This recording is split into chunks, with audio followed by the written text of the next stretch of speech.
कहानी की शुरुआत डार्क बैम्बू में बने एक एशियन टेम्पल को दिखाते हुए, जहाँ पर एक ओल्ड मास्टर एक छोटी सी बच्ची को डेथ के बारे में समझा रहा था। इस दुनिया का चाहे कोई भी इमोर्टल ना हो, अंत में उसकी मौत होना निश्चित होती है। साथ ही हमें वहीं पर बहुत सारे बड़े स्टैचू को दिखाया जाता है, जिसके बारे में पूछते हुए वह लड़की कहने लगती है कि आखिर ये लोग कौन है। ग्रैंड मास्टर उन स्केच को दिखाते हुए बोलने लगते हैं, ये सब लीजेंड हैं जिज़ुओई के, जिन लोगों ने अपने आप को इतना ज्यादा काबिल बना लिया था कि वो पहुंच गए थे वर्ल्ड ऑफ इमोर्टल के अंदर, और साथ ही साथ उन्होंने इमोर्टलिटी को भी हासिल कर लिया था। जिसके बारे में बच्ची कहने लगती है कि वैसे ये वर्ल्ड ऑफ इमोर्टल होता क्या है, मुझे बताइए, क्या आप वहाँ पर कभी जा पाए हो? कि मैं सदियों से इसके लिए कल्टीवेशन करते आ रहा हूँ, और वर्ल्ड ऑफ इमोर्टल में जाने के लिए मैंने ना जाने कितनी बार ही कोशिश की, लेकिन मुझे हर बार हेवनली गेट के सामने हारना पड़ता था। मैं कभी भी उसके आगे जा नहीं पाया, क्योंकि मेरी स्पिरिचुअल एनर्जी उतनी काबिल नहीं थी कि मैं वर्ल्ड ऑफ इमोर्टल में जा पाऊँ। कि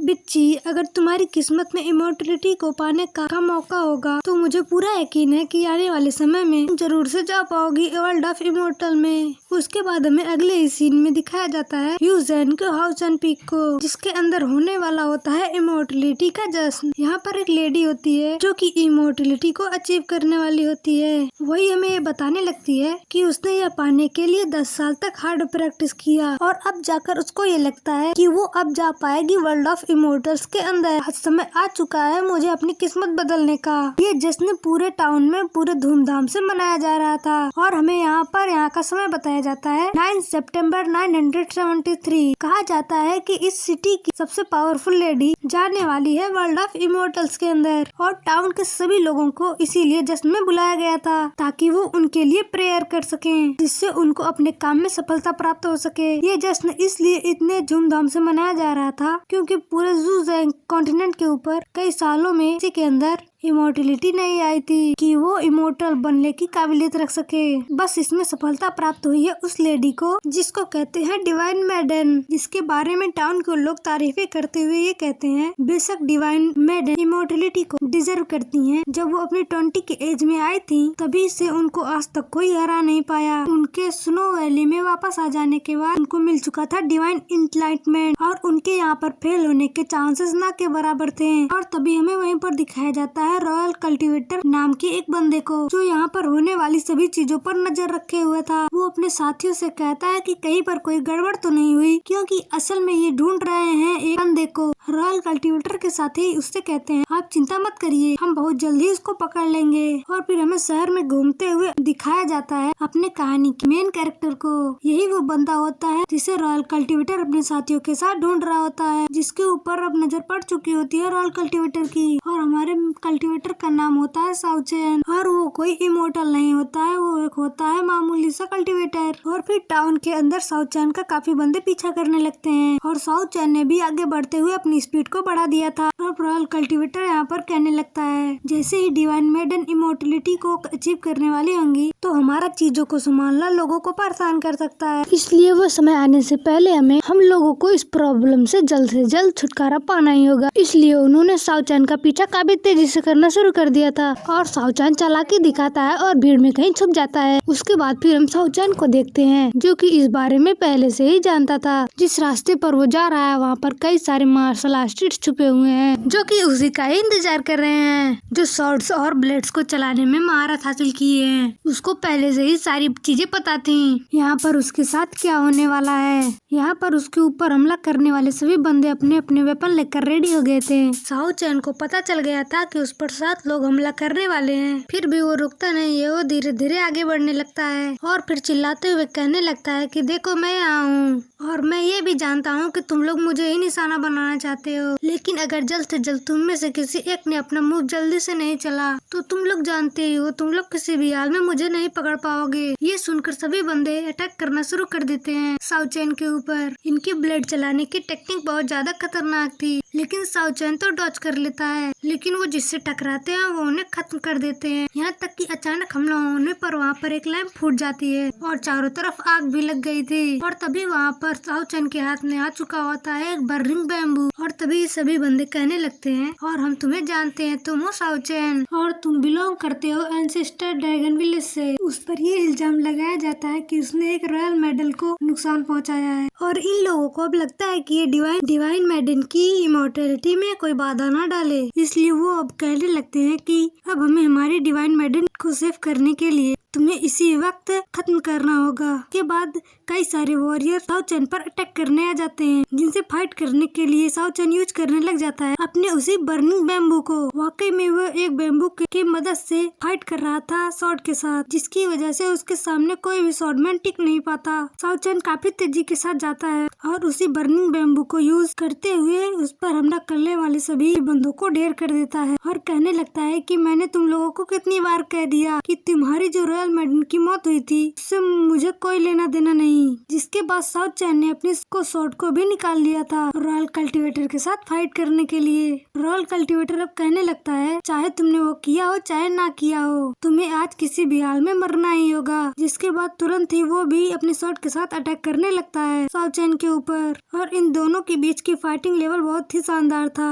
लेकिन साओ चैन की एबिलिटी के सामने टिक पाना उस बंदे की बात नहीं थी। लेकिन साओ चैन उसकी गर्दन पर अपने स्वॉर्ड रख चुका था और कहने लगता है कि सुनो लड़के, अगर तुमने मुझे हाथ लगाने की भी कोशिश की तो प्रिंसेस तुम्हें अपने हाथों से ही जान से मार देंगी। और फिर मू चैन उससे कहने लगता है कि अगर मैं तुम्हें यहाँ से जाने दूं तो तुम आने वाले समय में मेरे लिए ही बाधा बन जाओगे। इसलिए उसने रॉयल कल्टीवेटर को एक ही झटके में जान से मार डाला। हमने देखा कि साओ चैन ने सारे बंदों की लाशों के ढेर लगा दिए थे। अपने काम को अंजाम देने के बाद अब वो यहाँ से आगे बढ़ने लगा था। लेकिन तब साओ चैन को रियलाइज होता है जैसा कि उस पर कोई खतरनाक अटैक होने वाला हो। काफी सारी लैंप को यूज करने वाली लड़कियां आ जाती हैं और कहने लगती हैं कि साओ चैन तू अपने आप को सरेंडर कर दो, क्योंकि यहाँ पर आ चुकी हैं प्रिंसेस। अपना गुनाह कबूल कर लो और हमारे सामने अपना सिर झुका दो। इस मूवमेंट पर उन लड़कियों ने अटैक करना शुरू कर दिया था साओ चैन के ऊपर। तो साओ चैन उनके अटैक को डॉज करता है और खुद को यहाँ से बचाने लगता है और ज्यादा देर तक वो ऐसा कर नहीं पाता, क्योंकि उन लड़कियों ने अपने रिबन्स का यूज कर मू चैन को पकड़ लिया था, जिसको वो जोरों से खींचती है और घुटनों पर ला देती हैं। इस मूवमेंट पर तभी हम आता हुआ देख पाते हैं ब्यूटीफुल प्रिंसेस को,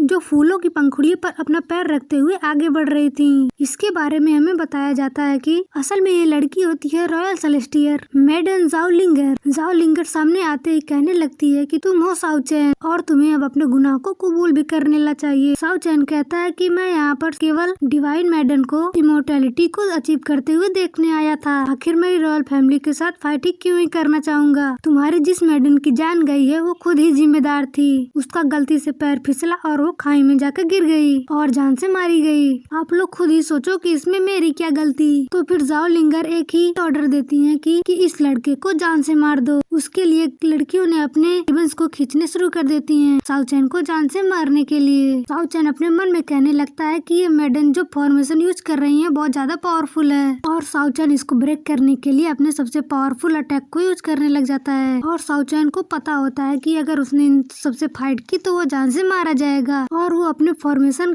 का यूज करता है अटैक करने के लिए। यह देखकर ज़ाओ लिंगर कहने लगती हैं कि यानी तुम भी एक मार्शल आर्टिस्ट हो। जहाँ पर मू चैन डायरेक्टली ज़ाओ लिंगर पर बढ़ता है अटैक करने के लिए, लेकिन साओ चैन अभी तक इतना पावरफुल नहीं होता लिंगर के सामने टिक भी पाता। और अब ये दोनों एक दूसरे के आमने सामने आ चुके थे। यहाँ पर साओ चैन अपने दोनों हाथों में फॉर्मेशन का यूज करता है और अटैक करने लग जाता है ज़ाओ लिंगर के ऊपर। वो अपने सुपर पावरफुल फॉर्मेशन का यूज कर रहा था लिंगर को इंजर्ड करने के लिए, लेकिन लिंगर की जो एबिलिटी होती है वो सच में बहुत कमाल की थी। इसके बाद लिंगर अपने शॉट से अटैक करने के लिए आने लगती हैं साओ चैन के ऊपर, जिसे रोकने के लिए साओ चैन ने अपनी मल्टीपल फॉर्मेशन को बना लिया था, जिसको असल में कहते हैं हेवनली गिफ्टेड ची फॉर्मेशन। लेकिन साओ चैन की ये टेक्निक भी नहीं टिक पाती लिंगर के सामने, क्योंकि वो अपने शॉट की मदद से इस सील्ड को थोड़ी ही देर में तोड़ देती है। लेकिन साओ चैन ऐसा करते हुए उसको बेवकूफ बनाना चाहता था और साओ चैन तुरंत ही वहाँ से भाग के जाने लगता है। और फिर लिंगर अपने साथियों से कहने लग जाती है कि तुम लोग मेरा पीछा मत करना, क्योंकि तुम में से कोई भी चाहकर उसकी बराबरी बराबरी नहीं कर पाएगा। इसके बाद तुरंत ही प्रिंसेस पीछा करने लग जाती है साओ चैन का और कहने लगती है कि मैं देखती हूँ कि तुम कितने समय तक मुझसे भाग सकते हो। वो जैसे ही अपने शॉट का अटैक साओ चैन पर यूज कर रही थी तो साओ चैन यूज कर रहा था अपनी फॉर्मेशन का,